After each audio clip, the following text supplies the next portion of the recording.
Сәлем достар, менің есімім Наргиза, менің каналыма қош келдіңіздер. Алдымен видеоны көрмес бұрын менің каналыма тіркеліп, колокольчикті басуды ұмытпаңыздар, себебі мен сіздермен өте құнды ақпараттармен бөлісетін боламын. Бүгін сіздермен YouTube жүргізудің 5 пайдасымен бөлісетін боламын. Неге YouTube жүргізу керек?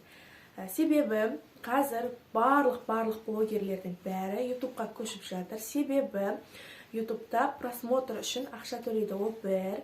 Екіншісі, сіз реклама жасап, ақша таба аласыз. Видеоларыңызда заттарға реклама жасайсыз, и потом сізге сол брендтің компаниялар ақша төлейтін болады. Бұл екі.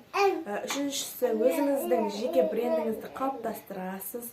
Ол үш. Төртінші, сіздің өз жеке оқырмандарыңыз болады, яғни поклонник, анау-мынау атаулары өте көп. Ол төртінші. Бесінші, сіз продюсерде, монтажерда, жаңағы сценарист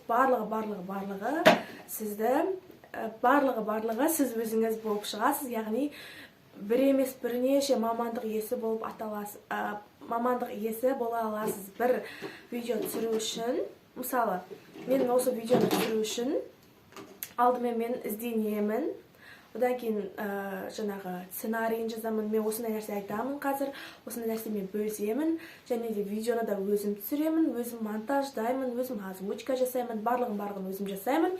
И поэтому YouTube жүргізу арқылы сіздер өздеріңіздің тіл байлықтарыңызды дамыта аласыздар. Сондықтан дәл қазір менің YouTube сабақтарымды көріп, YouTube канал ашып, өзіңіздің YouTube каналыңызды жүргізіңіз. Всем пока!